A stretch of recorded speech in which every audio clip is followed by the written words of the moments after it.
Hello and welcome to the third edition of Crosstalk, dedicated to discussing the latest trends and developments in global cold chain industry. Today we're joined by Mumjan Isamedinov, international expert in cold chain management and the member of Global Cold Chain Alliance, also known as GCCA. Mr. Isamedinov, thank you for joining us today. Hello everybody, thank you for inviting to discuss those trend issues.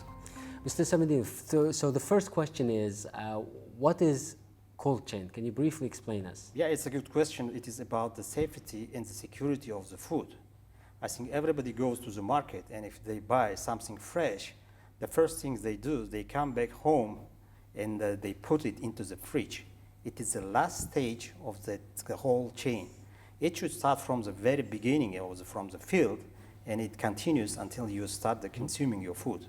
That's all about the cold chain. Thank you. Can you tell us more about the current state of cold chain development in Uzbekistan? It's also one of the issues. I wouldn't say the issue, but it is we are in the emerging stage. The first stage was in 2011 when we had some governmental decrees to support the industry from the very beginning, from the field until the consumer.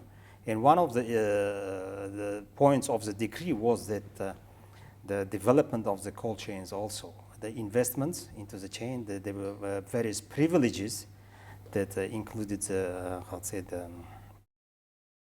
tax-free period for cold storages, also the privileges in not paying the custom duties and also VAT. So it boosted the industry. If we, in 2011, we had 60,000 tons of operable capacities. Right now we have 1.5 million tons. That says that 20 times we increased our storage capacity.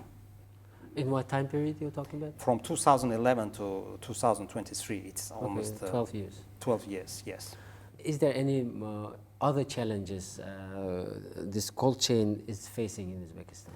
Yes, we are facing a lot of issues. First of all, this boost also increased in the demand for the technicians that have to work in this industry, and also the technologists that could work with the fresh producers from the field until the consumers.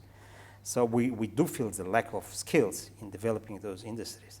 And also one of the issues was that, as you know, that we are not only the producer country, but also we are exporter, which says that we produce more than we consume. It means that those producers should go out from the country. And one of the driving forces for development and boosting this industry was that the export-oriented production. And it didn't pass like smoothly. We had also the issues with managing the flows of the producers and also building the right cold storages. In 90% cases, we built the wrong cold storages. We built the cold storages, but we didn't build the packing houses. Which is really important. Which is really important in sending the produce out and also giving the first treatment to the produce. All right. Now, so currently those issues are being addressed, right, by the sector, by the entrepreneurs themselves. If it is, so how? Yeah, they're addressed by the exporters. Why? Because the end user is requesting the certain produce in certain shape with a certain parameters. To follow this, they have to follow the whole chain, what's going on in the chain. With the current stage of the cold storages we have, about 70% cannot be implemented. That is withholding from the further development of the chain. I think from now on, also we need some modernization of the cold storages to meet those requirements of the consumer markets. So what are some of the key findings from the Global Cold Chain Alliance's recent report on cold chain development in Uzbekistan? We know that Global Cold Chain Alliance produces like biannual reports on the cold chain development. So is there any good news about Uzbekistan in the report? Yeah, there are a lot of good news. Why? Because if in the past we were just consuming only our raw producers that we were producing, Right now, we also import a lot of produces that could be stored in the cold storages. It means that also our consumers' ability to pay for high value produces is also increasing.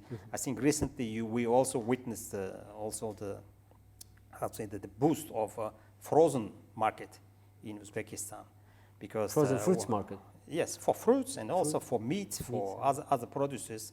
Yeah. Let's say the sea produce is also coming to Uzbekistan in frozen form.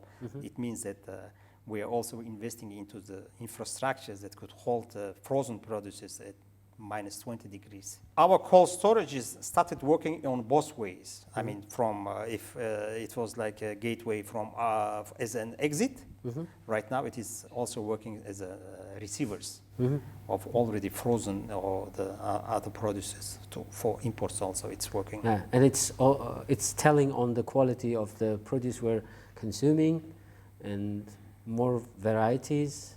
More varieties, the safety. The safety yes. is first. The safety is first. Why? Because you are paying money for something fresh, not deteriorated.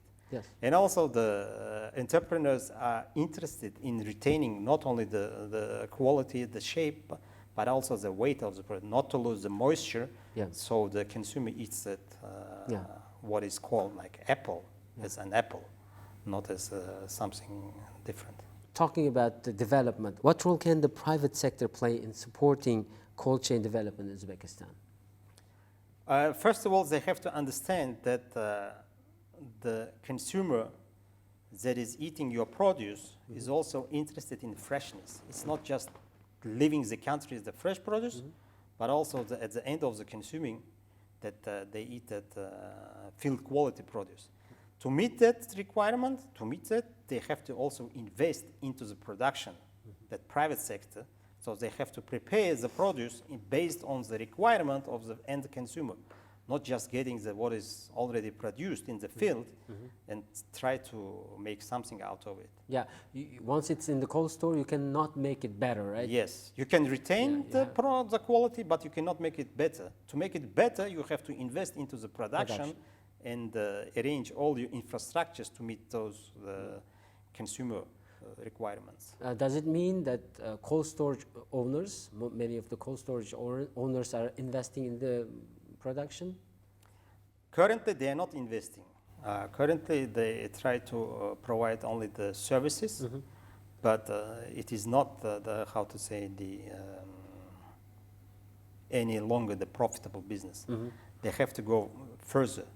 First of all, of course, they have to increase the number of services they provide. If right now it's just the rental, like packing, like sorting, grading, preparing for export, palletizing, and loading, those kind of services they have to also provide. To provide those 5 services, they have to work closely with the exporter and insist that those produces coming to the facility should meet certain requirements. Let's say the ripening stage, let's say the firmness, moisture, etc., etc.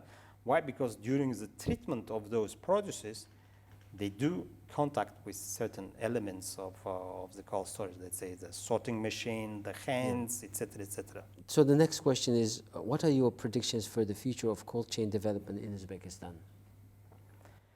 I think the number of the pack houses will increase, because we have also the decree of the president 5200 that says that modernization of cold storages should take place. Modernization of the agriculture is taking also place, and I know that about 130 million US dollars also will be invested in these years. It is a loan, privileged loan from the World Bank, specifically for modernization of the cold storages, into the pack houses, into processing, etc., and also the modernization of production, meeting those the change. I think the number of pack houses will increase. I wouldn't say that the number of cold storages increase, but the pack houses definitely will increase, and processing houses. Yeah, according to Global Cold Chain Alliance report, we already have a lot of cold storages. As you said, we have to just maybe arrange them, reformat them, yes. Working with the producers is an issue, but it's also an opportunity for the future for the entrepreneurs. How should the entrepreneurs start working with the producers so that the producers will meet those requirements? First of all, it should be, the consumer driven. The varieties, the time, firmness, etc. There is certain the parameters that the consumer is ready to pay the premium. If to, not, I wouldn't say struggle, but to go for that premium, we need to establish good relation between producer, exporter, processor, and the consumer. Within that chain, right now what's going on is that our exporters work with already produced produce. They try to bring in the infrastructure into serving what is being produced right now and trying to sell to the end user those produces. I mean, that's not right. In this case, you are not getting the premium what the consumer wants. For the consumer wants, you have to restructure whatever you have right now. And whatever we have right now is not currently meeting the need for the, just the basic example. Let's out of 100 tons, you prepare 10 tons, right? Sort, grade, out, whatever. It means that you are getting 10% out of what is being produced.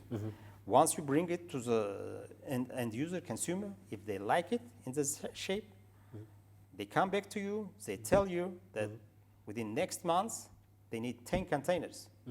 For that 10 containers, you have to sort out another 100 containers. Yes. For that, your infrastructure is not ready. Then what advice would you give to Uzbek businesses that are looking to improve their cold chain management practices?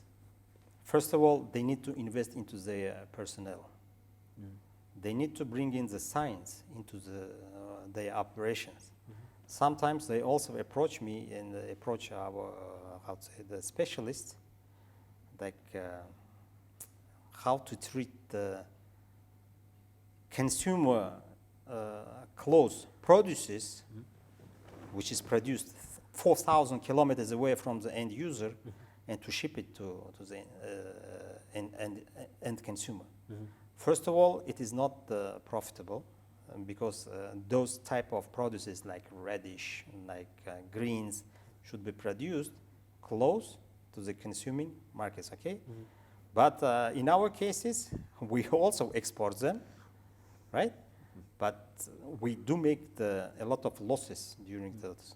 To cover that losses, they need to increase the, the price of the produce. But the solution for that is they need to have somebody on board with the knowledge of how to treat or to know the specific physiological characteristics of those produces. What is the shelf life of this produce, right? Let's say what could deteriorate those produces. For that, they need to invest into their technicians, technologists, or managers to understand the whole chain. And at least also, if they don't have on board such people, they have to invest into the consulting or they have to invest into the science. Let's say the universities. Yes. They need to work together. Yes, can you tell us more about this cooperation between universities and private sector? Have you seen any kind of relationship between those two institutions, or is it just happening? Is there any progress? It is merging. I wouldn't say that it's just happening. It is merging. The science right now is learning from the industry because the industry is right now very advanced. Okay, and with they're trying to learn from the industry what's going on in the industry, and also they're trying to establish this type of relations with the industry.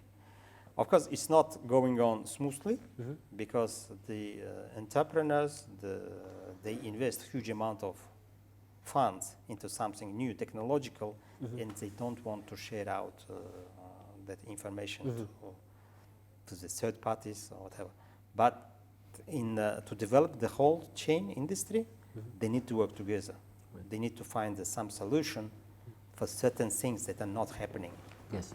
Yeah, it's going to be both way win-win situation for Yes. both academia and the businesses.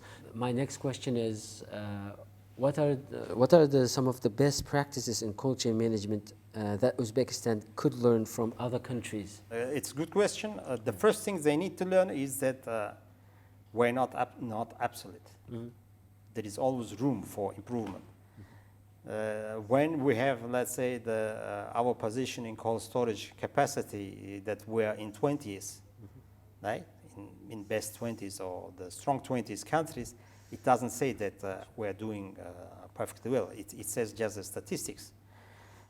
So to boost it, to make it work, we need to also to learn that we need to orient our type of produces towards the consumer demands, okay? It should come from the consumer, the whole chain. If they request the global gap, they need to make global gap. If for arranging the volumes, we need to go for cooperatives, we need to go for cooperatives. If we need to go for for union, for associations, we need to go for that.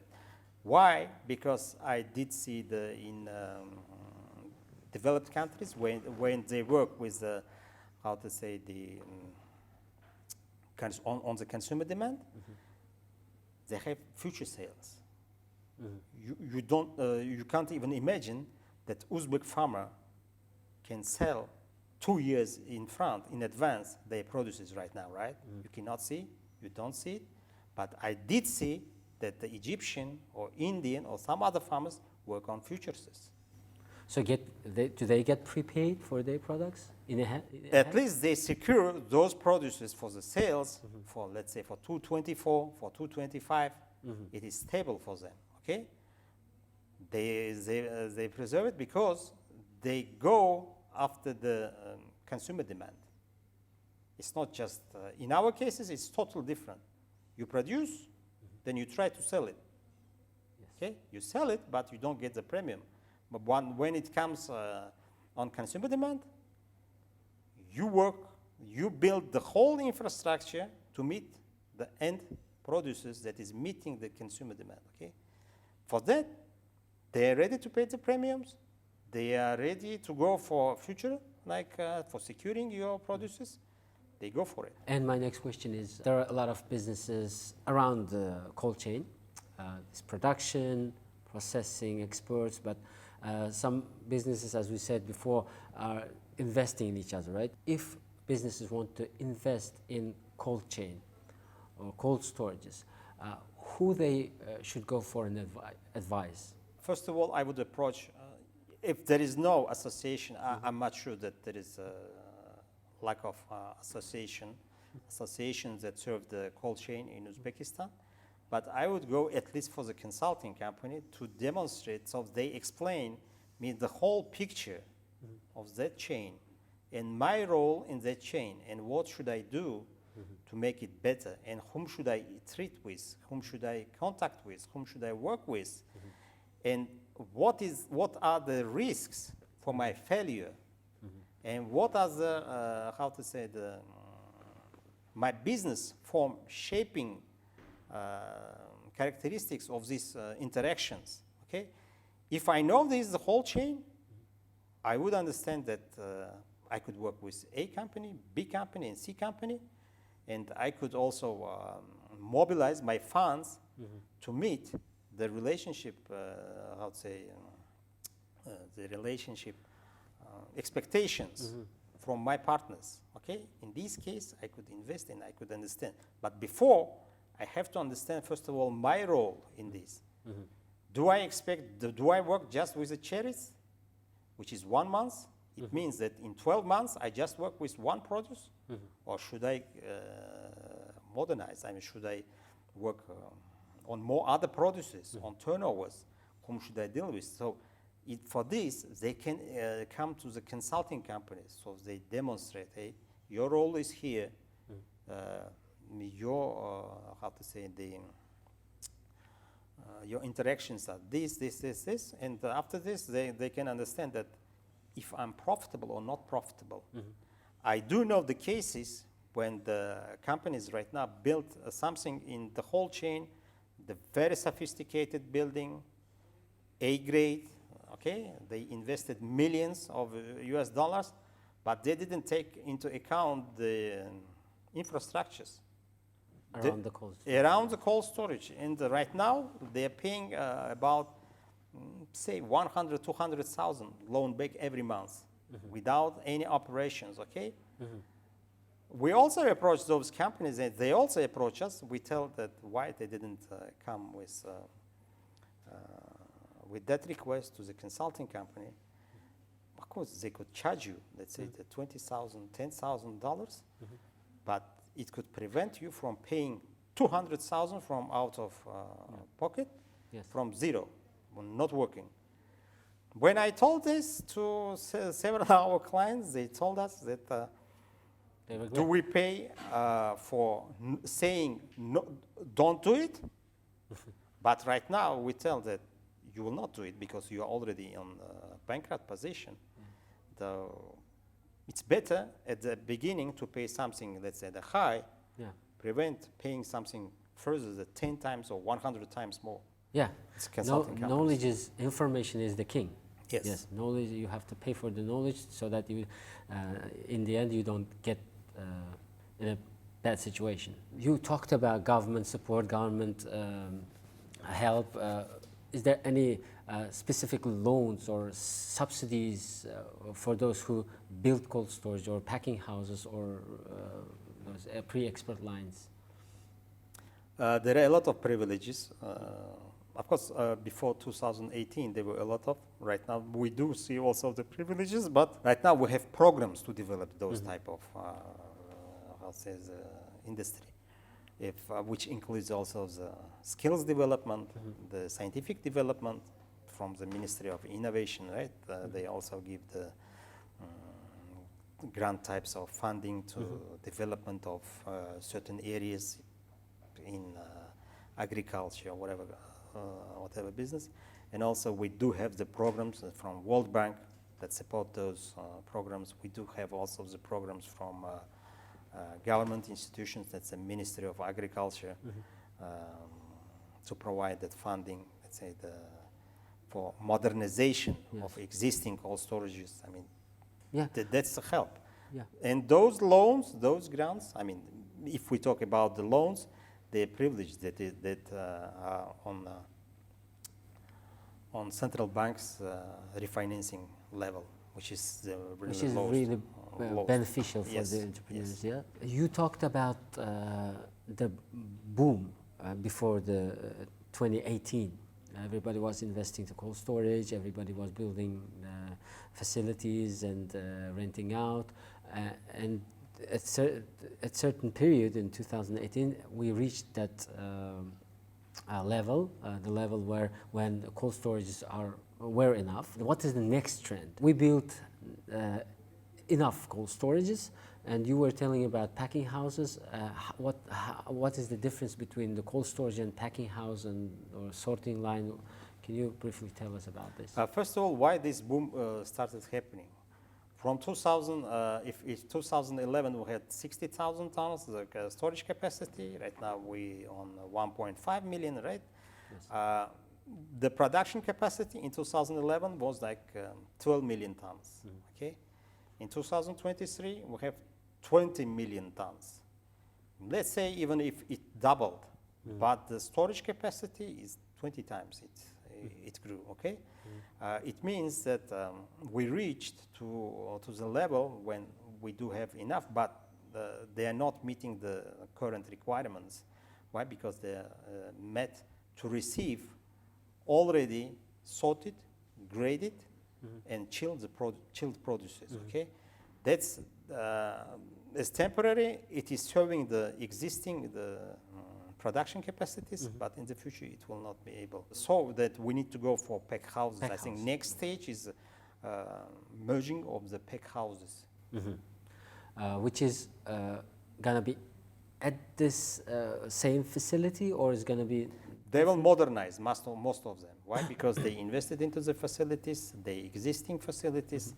I think they will, let's say, build up next to that facility some sorting, grading, or processing the other. So this is possible. possible. It's just to add one building or Yes. one more like facility, not demolishing whole building No, and no, no. building another building. So They will adjust those facilities. Yes. Of course, maybe they, jeopardize some rooms, yes, Yes. Into sorting, grading rooms or processing rooms, but they will be working on those facilities existing. So my last question is, as a professional, as an expert, what would you say to the young generation, young to-be professionals coming into the industry? Where should they go for development, for advice, for knowledge? I think first of all they have to understand what the fresh produce is, okay? Whether they need to go to the universities or any educational facilities, okay? And we could also suggest them to learn it because it is a really interesting area, like being technologist or being a technician for the cold storage operation, for two reasons. Because you and I, we are human beings. We consume 3 times a day, and 80% of those what we consume are made of fresh produces. It means if we are also in, expanding country, the population is increasing. It means there will be the demand for those type of technicians that could serve consumer, the needs for the fresh produces. Thank you for insightful answers. I think it was very useful for our viewers. Today we talked about the latest trends and developments in global cold chain industry. And we were joined by Muminjan Isamuddinov, international expert in cold chain management, and also a member of Global Cold Chain Alliance.